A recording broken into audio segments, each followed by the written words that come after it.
17 technicians, 6 years. They all said it was impossible. You have a different reputation. Reputations are just history. Let me look. The Veth Market ran for 3 days at every lunar conjunction, which meant it ran 4 times a year, which meant it was the 4 times a year when I made enough money to justify the other 27 weeks of marginal existence as the only human parts dealer in the Saras Canyon district. My stall was in the second row from the eastern entrance, between a Lorith fabric merchant who smelled of incense and a Keth tool dealer who did not speak but communicated exclusively through gesture and occasionally through throwing things. I had been in this spot for 4 years. I knew all my neighbors. I knew most of my customers. I knew the market rhythms. Which hours brought browsers, which brought buyers, when to negotiate and when to hold. I did not know on the morning of the 3rd day that the figure moving through the market crowd toward my stall was the Queen of the Vel Dominion. She was dressed in full ceremonial robes, which is the kind of clothing that should have made her very identifiable as someone significant, and it did make her identifiable, just not in the way I was reading it. The Veth Market attracted all kinds. I had seen more elaborate clothing than hers on buyers who turned out to be buying components for decorative sculptures. I saw the white hair and the blue skin and the gold headpiece and I thought, wealthy collector probably looking for something specific, probably going to be disappointed. She stopped at my table and looked at the components laid out, and then she reached into the deep sleeve of her outer robe and produced the helmet. I was told, she said, setting it on my table with the careful precision of someone accustomed to handling important things, that you are the person in this market who understands human-made technology best. Depends on the technology, I said. But probably yes. She pushed the helmet toward me slightly. I looked at it. It was immediately and obviously extraordinary.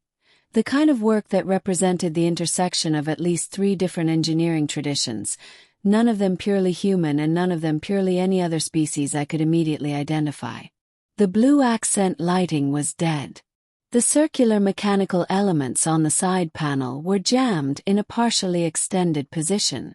There was a fracture along the left temple seal. Where did you get this? Said. It was a gift, she said. Some years ago. Has sentimental value.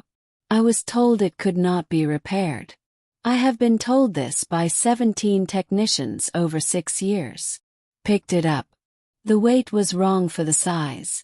Denser than it looked, which meant the internal components were more complex than the exterior suggested. I turned it over. The fracture along the temple seal had been attempted before. I could see the marks of 2 separate previous repair attempts, both of which had used the correct material for the wrong method. They used thermal bonding on a pressure seal joint, I said. She looked at me. Is that significant?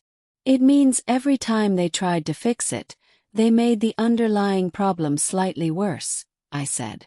The joint needs mechanical reseating, not thermal. It's the kind of mistake you make when you're applying one engineering tradition's solution to another tradition's design. Oz. Can you fix it? She said. Give me an hour, I said. She waited. That was the first unusual thing. She did not leave and return. She simply moved to the side of my stall and waited, which people of obvious wealth and status rarely did. She looked at my other components with what seemed like genuine interest, occasionally picking things up and examining them, occasionally asking questions that were more informed than I had expected. I worked on the helmet.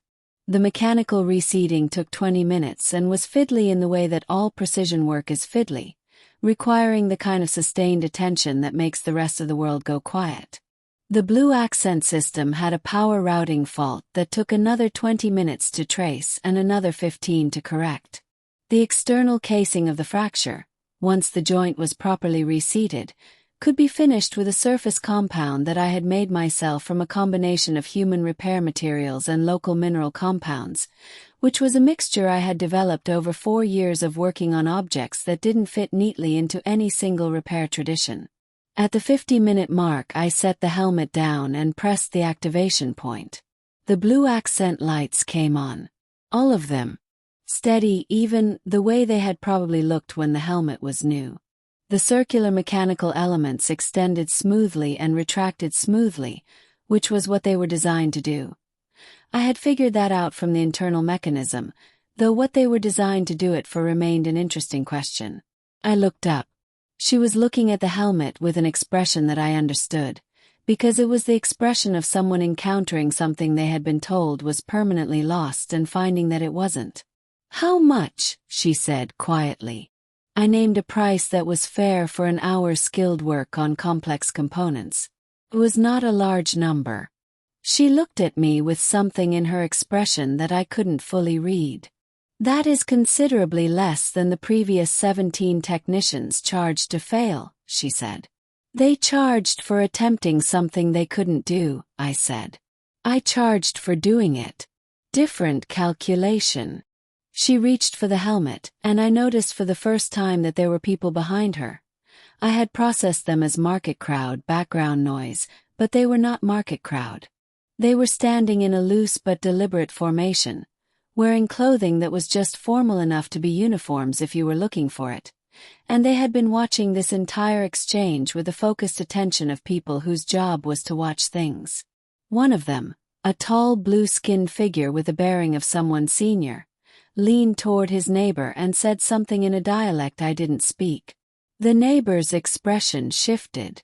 Then the one beyond him. A murmur moved through the formation like a current.